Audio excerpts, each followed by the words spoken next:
affirmative action. This is you writing in 2012. I'm quoting you. Anyone who follows public policy issues can easily think of policies that help one group at the expense of some other group. What is rarer is a policy that on balance harms all groups concerned, even if in very different ways. Affirmative action policies in the academic world can claim that rare distinction. Explain that. Well, there's a lot of talk about how whites and Asians lose when they have affirmative action for blacks and Hispanics, and that's true. But I think that the blacks and the Hispanics and other such groups lose far bigger.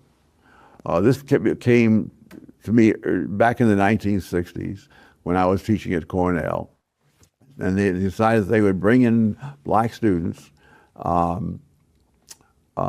without having to meet the same standards as the other students.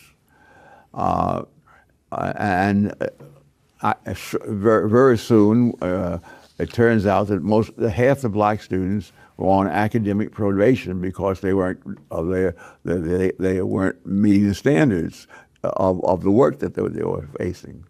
And so I went over to the administration building to look up the SATs of these students who were being admitted. And I found that the average black student admitted to Cornell University scored at the 75th percentile nationwide. Which is good. Yes. But of course, the average liberal arts student at Cornell scored at the 99th percentile. And so instead of being in another good college someplace where the other people were scoring at the 75th percentile, where they would have been fine, they were brought to Cornell to fail. And of course, their failure created a lot of internal bitterness. And of course, there were always some people there to tell them that this is all because the professors are racist and so on. And so Cornell selected good students, good black kids, good students and black kids to bring to Cornell. So they could fail at Cornell rather than succeed somewhere else. To spend 4 years teaching them to feel inadequate.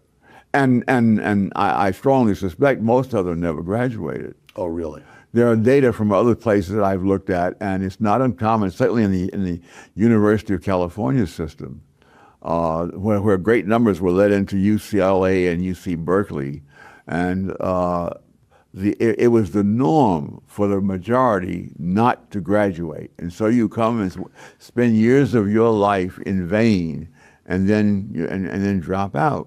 All right.